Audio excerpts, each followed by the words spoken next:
Okay, what we're going to do now is have a little look at parallel sailing and explain the concepts of why parallel sailing works, how it works, and why we have the formula that we do.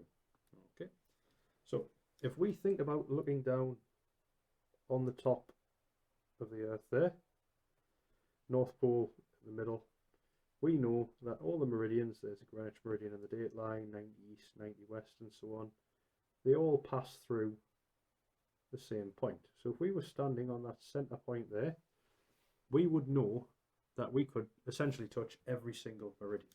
Okay, and meridians, as we know, run north to south. So if that's the North Pole there, we've got the meridians running round like so. I'm not going to pretend I'm an artist. And we've got the equator there. Okay, so the equator is 0 degrees and the North Pole is 90 degrees. All right. Now we know that if we're on the equator, 1 minute of d long is 1 nautical mile. Okay, that's just the way the Earth works. If d lat goes from 0 to 90, then 0 to 90, and then back up the other side, and a minute of d lat is a mile, then on the equator, which is the belt of the sphere, we can imagine we've ruled the Earth 90 degrees, it's a sphere, it doesn't matter. On the equator, 1 minute of d long is a nautical mile, but it only applies on the equator. Now, at the pole, as we just said, all those meridians touch there. There's absolutely no distance between the meridians. We can have any number of d long we want, but every meridian's touching. If you think about it, if you're standing on the top of the Earth, you could be touching the Greenwich meridian and the dateline at the same time with your foot, because they both meet there. You're standing on the point of the top of the Earth, which means that there is, no matter what the d long is, there's no distance there. You can't travel between them because you're already touching them. Now what we can do is look at the cosine values and say, well, what is the cosine of 90 degrees? And if you do that on your calculator now, you'll see it's 0. And you could do what is the cosine of 0 degrees? And you'll see that is 1. Okay.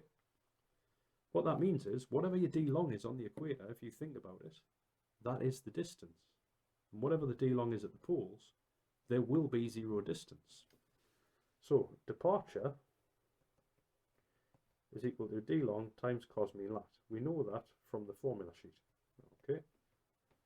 Now, the mean lat, if you're on the same parallel of latitude, is the same. If I said to you, you start on 20 degrees north and you finish on 20 degrees north, both of those latitudes are 20 degrees. So the average of those is 20 degrees. Okay.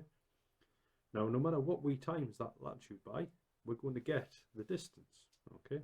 The d long is the difference of longitude between them in minutes.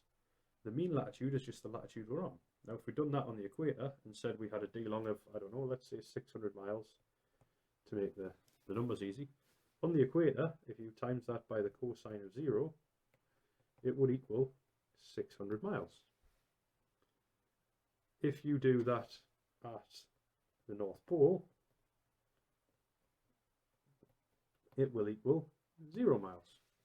And we know that's right. On the equator, 600 minutes of d long, a minute of d long is a mile.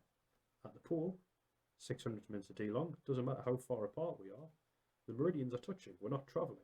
Okay, and you can test it with anything. If we do it at, say, 60 degrees north, that's going to be 300, because the cosine of 60 is a half. And if you actually do a plain sailing calculation on Mercator sailing or anything, or actually physically get on your ship and go there, when you're at 60 degrees north, if you travel a d long of 600 minutes, it will be 300 miles. Okay, and departure is just the east-west distance. We've seen that in the plain sailing explanation video before. Departure is just the perpendicular distance between two meridians. That's all it is.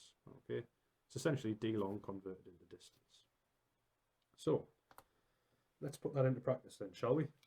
Find the distance from Salcombe Pilot, and it gives you the position there of 50 degrees 10 minutes north, 3 degrees 45 west, to Abbeville Pilot Station at 50:10 north and 1:23 east. So very easy for us to work that out.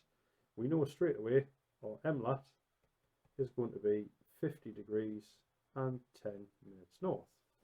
That's a given. We can see that straight away in the question. Now we need to work out the d long. So the d long, to get that, we've got longitude A, which was 003 degrees 45 minutes west. We've got longitude B, which is 1 degree and 23 minutes east. So work out our D long. Okay, calculator out. 3 degrees 45 minutes plus 1 degree 23 minutes. Don't know why I'm doing that on the calculator when it's an easy number like that, but it saves us making a mistake. 005 degrees 08 minutes. So we're going from west to east. That's why we've added them, because they're different hemispheres, and we're going to name it based on the direction of travel. So we've gone from west to east, so we've gone east.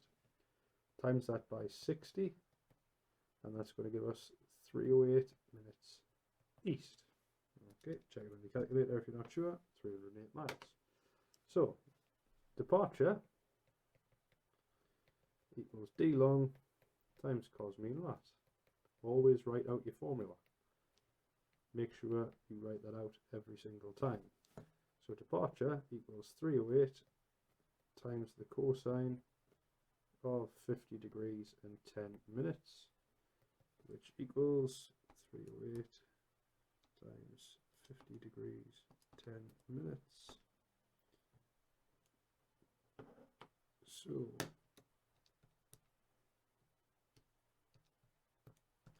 that gives us 197.3 miles. So when we're doing parallel sailing, it's a distance. Yes, it's departure, but we want it as a distance, so we're going to give it the 1 decimal place. If we're using departure in plain sailing, at least 4. But when we want it as an actual distance, 1 decimal place is more than sufficient. So once we've got the distance, that's our final answer. We know that the distance from Abbeville to Sargum, or vice versa, along that parallel of latitude of 50 degrees 10 was 197.3 miles. And that's how we get the parallel sailing distance. Same in the SQAs, same in your HNC, even your HND if you get one of those questions.